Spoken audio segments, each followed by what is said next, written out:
Welcome to the channel let's begin. Bharat को आसी प्रथम यूरोपीय किए भास्को डा गामा 1498 ओडार सर्वोच्च शिखर देवमाली एटा तो जान।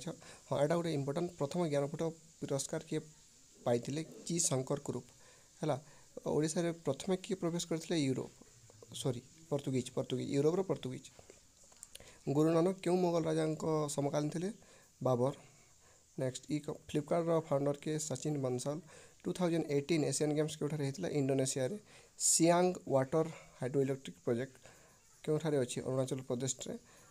योर राइट टू इक्वालिटी समानता अधिकार आर्टिकल 14 तो लास्ट जो 5 years प्लान कोटा 12 नेक्स्ट वाइल्ड लाइफ वीक के माने क्यों मंथ रे हुए अक्टोबर रे।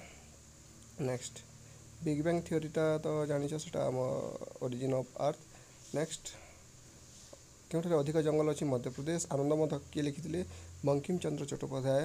भारत प्रथम प्रधानमंत्री किए? Jawaharlal Nehru. SRS full form severe acute respiratory syndrome. Next national development council 5 year plan को माने चूड़ांत अनुमोदन करते। नेक्स्ट IRDA केबे फाउंड होता 1999 रे। ILO बा international labour organisation headquarter Switzerland अच्छी। नेक्स्ट हुई the farthest planet from the sun Neptune solar system रे। हुई the coal capital of India that is Dhanbad Jharkhand Dhanbad. Next question who appoint governor president. Next चंद्रग्रहण mean पृथ्वी चंद्र सूर्य मझी थाए that is your Morarji Desai Bharat सर्वजेट से ही परिवेषण कर मोरारजी देसाई बहुत